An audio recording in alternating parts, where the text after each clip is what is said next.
Hey y'all, Vanessa here. Thanks for being here. I know it's been a while, but I was like, sometimes I'm just kind of dry and I can't really understand like what kind of video I should be making. So that being said, I did have make 100 YouTube video ideas. And my goodness, if you don't see these come to life. So all I'm gonna do, actually, I just asked it to create the titles for me, and I'm just gonna riff off of each of these. Not at once, I'm gonna do one at a time, and maybe we'll get 100 videos out of it, and maybe we won't. But here are the topics. Here's the first one. What AA never told you about sobriety and spirituality. You know, I think that there's this overall misconception that sobriety is just the end point. And I think that in general, people have a misunderstanding about what it means to be sober and what it takes to stay sober. Alcoholics Anonymous had a really good way of introducing spirituality and the concept of a God to alcoholics who had probably, socially the most context for it, right? In culture at that time, in society at that time. They were very much entrenched in a very Christian world. Everything was very conservative at the time in the 30s and 40s when this book first came out. That being said, it didn't mean that they were practicing what they were learning on Sunday mornings, right? Like, because church was also a form of socialization of community. It didn't necessarily mean that it impacted, decisions in life and ethics and morals. And even to this day, it doesn't. We can clearly see that in politics. But in the way that people use the word God now. That being said, Alcoholics Anonymous, a big book, really eases alcoholics into this idea of beginning to rely on and depend, and even to just identify a power that's greater than them. The way that it even introduces, what it means to have faith and what it means to have belief in something is so beautiful, because it says, and even then it was talking about like the physics and how we can't even understand what matter is because we look at a table and think that it's solid, but we know scientifically that it's not solid. So maybe if our conceptions around that aren't 100% accurate, then what else could our conceptions and the faculties that we've been given to exist on this earth, what else might we be a little bit off about, right? And I think that that is so valuable and actually really translates nicely into even today, and it's so applicable to today. Something about addiction, though, is that it really narrows your worldview. It really narrows. It's like you become incredibly myopic and incredibly honed in, tunnel vision. Everything is about survival and about just getting that next drink or that next fix, or who you have to lie to that day, who you have to have appearances with, just to appear okay, right? And there is this whole act that does not give you the luxury of wonder. You really lose that in addiction because, like I said, you're just on a moment-to-moment basis surviving that moment and to ensure, or you're completely dissociated from your own life because you're under the influence. And so, that being said, I don't even know if I can use this. I don't know how loud it is. I hope you guys can hear me. And actually, for its time, the Big Book of Alcoholics Anonymous was incredibly liberal about the way that it was even introducing this concept of God, because it was saying, whatever you imagine God to be. I do understand that it kind of used the blanket language of God, but it's like whether that's, the divine creator, the architect of the heavens, whatever you wanted to call God, even if you just wanted to say higher power, it was allowing you the ability to do that. For people who truly take that seriously, whoever just can wonder about that, right? And by the way, you don't start out there. The first step is just kind of realizing that you're on your own power, not God, and probably can't pull off entirely the life change and the identity change that you need based off of the mechanics that you've had your life that got you into the addiction, right? Or that has been perpetuating the addiction. And so to be even open to, let's pause and wonder, and is there anything that's even bigger than you?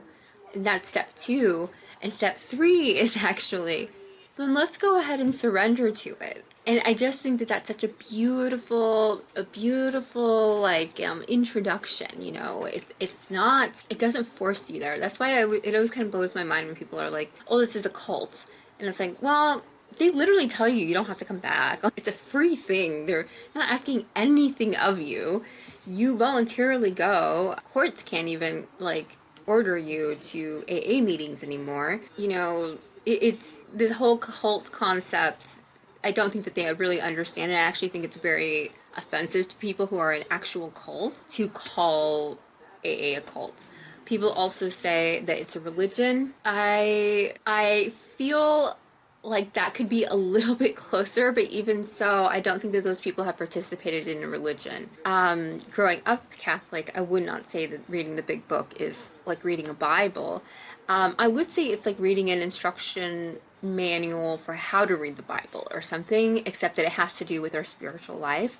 So it's more like, orient your life around these ideas, but the ideas are what you are coming up with. There is a little bit of ritual to it, right? Like the prayer and meditation, but again, there's no defined way about how you're supposed to be doing these things, just that they have to get done. And what you'll notice is that it's not unique to Alcoholics Anonymous. These are actually spiritual practices that have been in traditions and in customs forever. And so this idea that it's like, people who are quick to call something like AA a cult or any religion a cult without respectfully looking at it. And actually, I can say that there are probably some groups that might function, like actual like meetings or maybe communities that might start to steer a little more into, anyway, I don't want to talk about cults, but about sobriety and spirituality. AA doesn't tell you that in the first, immediate part of processing. In the first like chapters of reading it, you're not exactly reading about how this is going to be an entirely spiritual program and what that even means, and what it means to practice it. So I think that that's pretty interesting about, I see. Okay. Also, what it never told you about sobriety and spirituality is that the same thing that worked the first time might not work the second, the third, and the fifth time. And what I mean by that is that the experience that you continue to have in sobriety and in growing spiritually, as is required and outlined specifically in the book, is that we need to continue growing spiritually, is that the experience is not going to be the same. By the time, 6 months sober Vanessa is a completely different person, mind, body, soul, and even like on a cellular level than 7-year sobriety Vanessa than is to this very moment than will be 1 hour from now. So the things that we are doing, the practices that we're using, the mentality, the belief systems, even the fears that we had, they will continue to evolve and to change and to have different iterations. And it requires us to have a continuously wondering mind. Because it's like, you just have to, it may be wandering actually. There is a part of a journey to this, right? And it requires an open-mindedness and a curiosity about the experience. If I thought that God was just this, right? It's just, I'm going to put God in this little box. My ability to grow and is in manage situations are going to be different. Are going to be inhibited by that idea of God that I created. And that's why even you always hear this, like, you can even believe in a doorknob.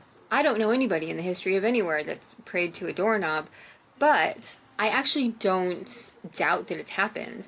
And why do they say that? Well, first of all, you have to feel pretty damn powerless to think that, and you have to feel that way. Nobody's telling you that you are. You have to take on that identity yourself, or already be existing on a plane like that, to be thinking that a doorknob has more power than you, and to be able to call that a higher power.